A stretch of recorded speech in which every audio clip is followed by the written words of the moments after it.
La economía dominicana creció este año por encima del 11%.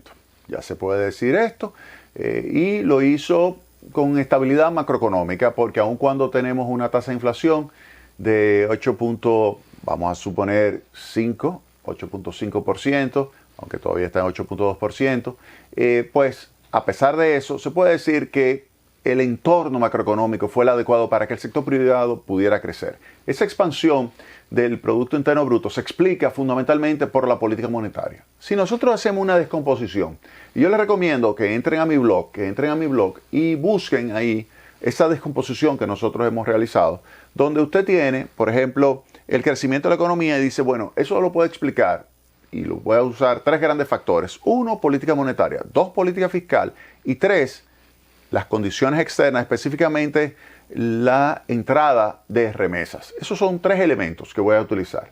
Si se hace la descomposición, nos damos cuenta de que ese crecimiento del 11% prácticamente lo explica la política monetaria. ¿Por qué?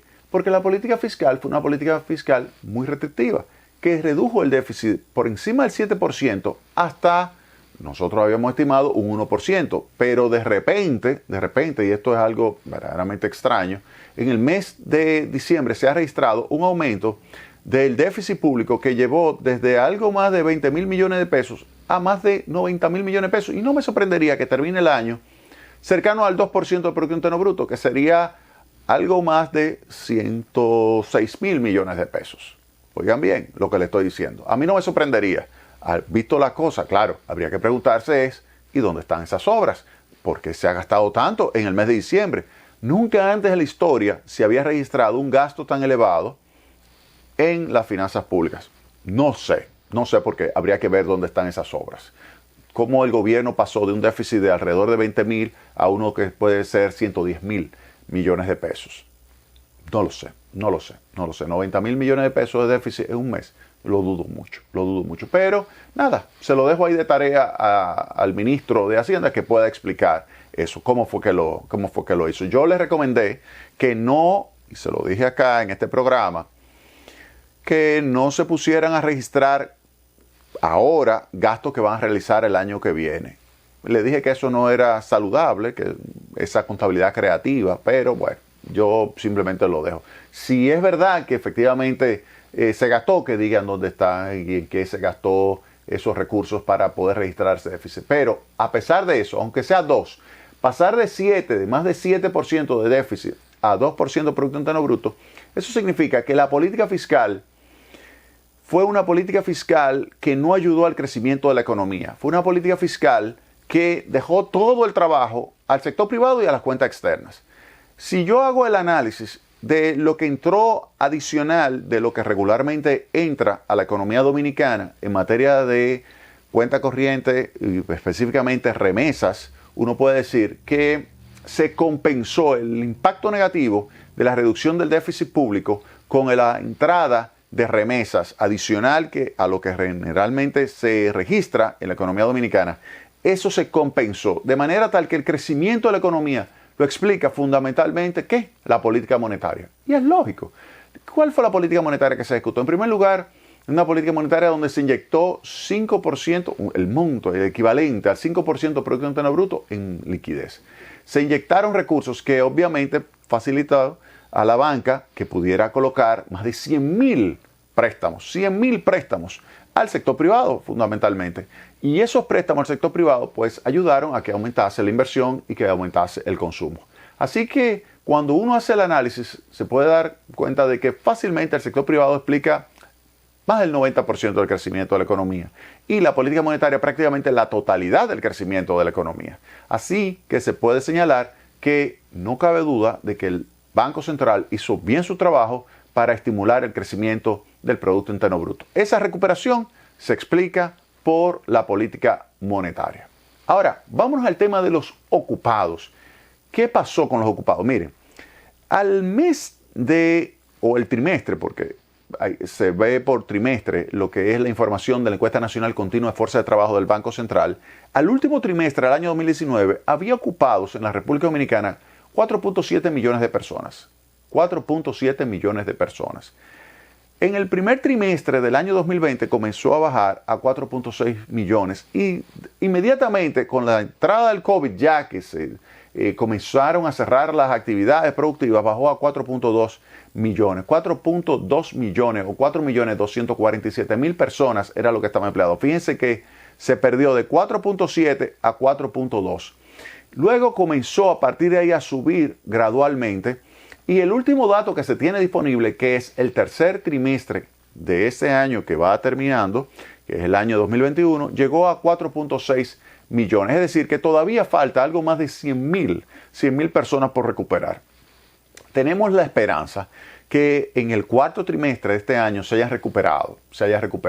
Ahora, todavía falta mucho por hacer para poder realmente no solamente recuperar el nivel de empleo que se tenía, sino alcanzar el nivel de empleo que se debió haber tenido hoy día si no hubiese sucedido la pandemia del COVID.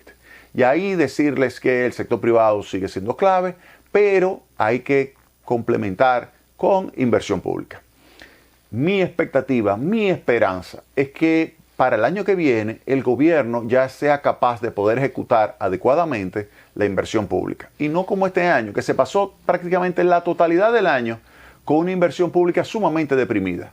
Debió haberse ejecutado 120.000 millones de pesos y hasta hace unos días, lo que se había ejecutado era alrededor de 50.000, 55.000 millones de pesos, de 120.000 que se debió haber ejecutado el año completo.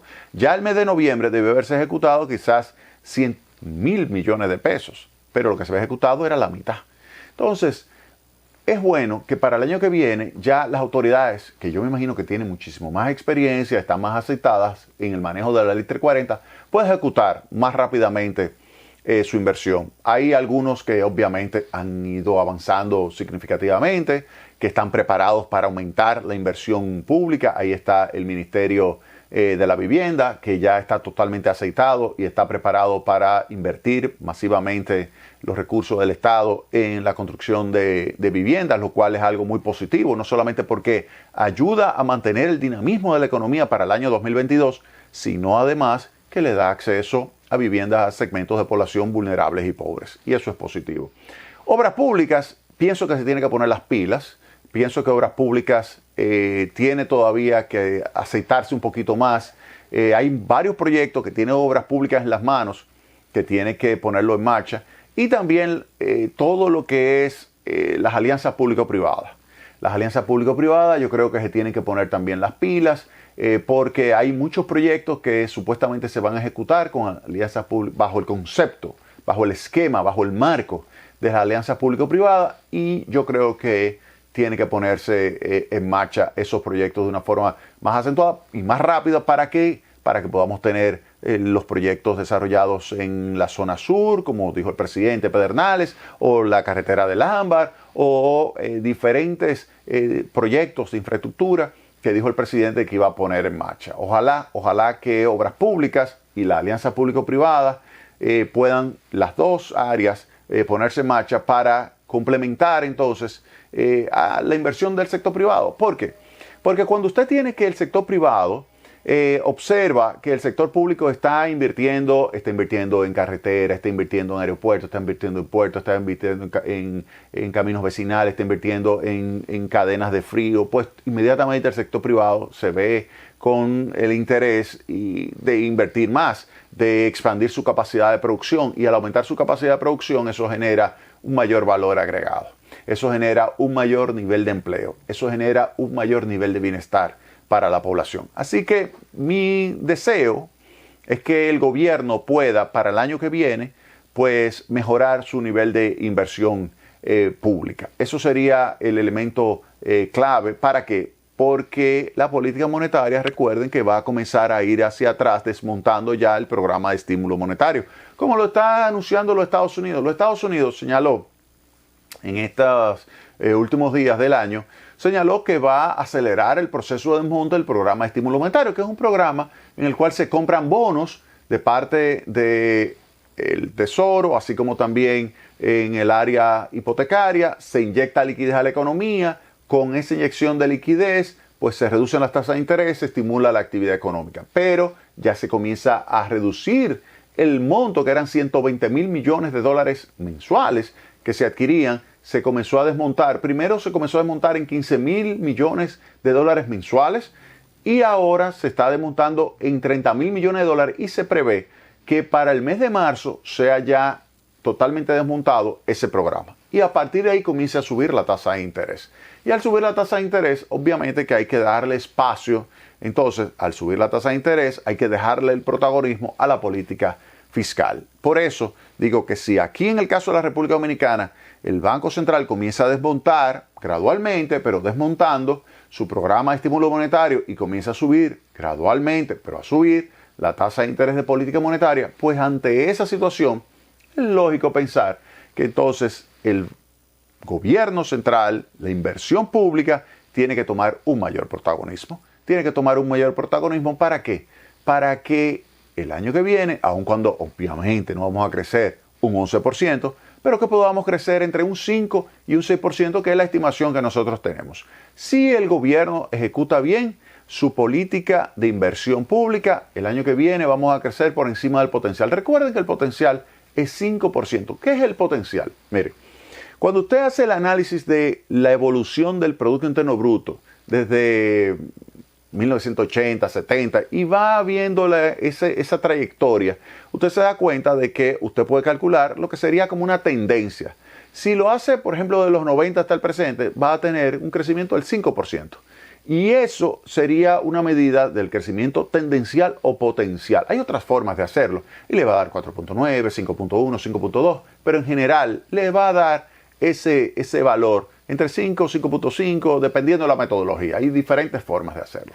Lo que sí es importante es que usted puede tener entonces una proyección de hacia dónde va el Producto Interno Bruto y usted decir, ok, estoy creciendo por encima, estoy creciendo por debajo de esa trayectoria de largo plazo. Para el año que viene, si el gobierno ejecuta bien su inversión pública y si se mantiene la estabilidad macroeconómica, y de ahí la importancia del Banco Central, que el Banco Central continúe con su política monetaria adecuada, pues si se mantiene la estabilidad macroeconómica y el gobierno logra continuar pues desarrollando su capacidad para ejecutar oportunamente la inversión pública, entonces a mí no me sorprendería que el año que viene nosotros podamos tener un crecimiento entre 5 y 6% y entonces podamos ir recuperando empleo que se debió haber creado, que no se ha creado.